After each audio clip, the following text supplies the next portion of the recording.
यूहन्ना के सुसमाचार का पहला अध्याय बाइबल की सबसे गहन और सुंदर शुरुआतों में से एक है। ये केवल एक घटनाक्रम नहीं बल्कि यीशु मसीह के दिव्य स्वरूप और उनके पृथ्वी पर आगमन के गहन अर्थ का वर्णन है।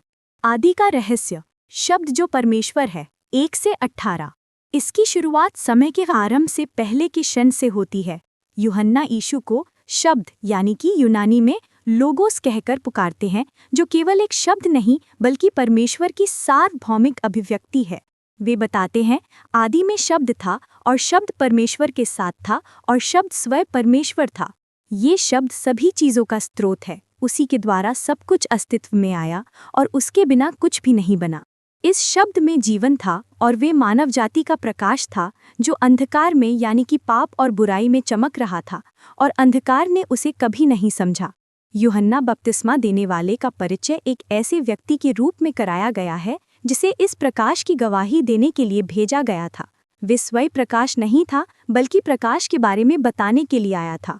फिर वह महान रहस्योद्घाटन आता है और शब्द मनुष्य बना और हमारे बीच में डेरा किया। ये अवतरण की घटना है, अनंत परमेश्वर का मानव शरीर धारण करना। यूहन्ना कहते हैं कि उन्होंने उसका ग्लोरी देखा यानी कि उसका प्रताप देखा, पिता के इकलौते पुत्र का प्रताप जो अनुग्रह और सत्य से परिपूर्ण है। यीशु ही वे हैं जिन्होंने कभी किसी ने नहीं देखे परमेश्वर को हम पर प्रकट किया। यूहन्ना बपतिस्मा देने वाले की गवाही 19 से 34। इस दिव्य प्रकाशना के तुरंत बाद दृश्य बदलता है और यूहन्ना बपतिस्मा देने वाले पर केंद्रित हो जाता है। यहूदियों के नेता यरूशलेम से याजकों और लेवियों को भेजते हैं ताकि उससे उसकी पहचान के बारे में पूछताछ की जा सके। यूहन्ना स्पष्टता से इनकार करता है कि वह मसीह, एलिया या भविष्यद्वक्ता नहीं है। वह स्वयं को यशाया भविष्यद्वक्ता की उक्ति से परिभाषित करता है, मैं जंगल में पुकारने वाले की आवाज़ हूँ, प्रभु के लिए मार्ग सीधा करो। अगले दिन यूहन्ना यीशु को अपनी ओर आते देखता है और वह सबके सामने एक ऐतिहासिक घोषणा करता है, देखो परमेश्वर का मेमना जो संसार के पाप को उठा ले जाता है। ये उपाधि यीशु के बलिदान की ओर संकेत करती है, जो पसहा के उस मेमने की तरह होगा जिसके बलिदान से छुटकारा मिलता है।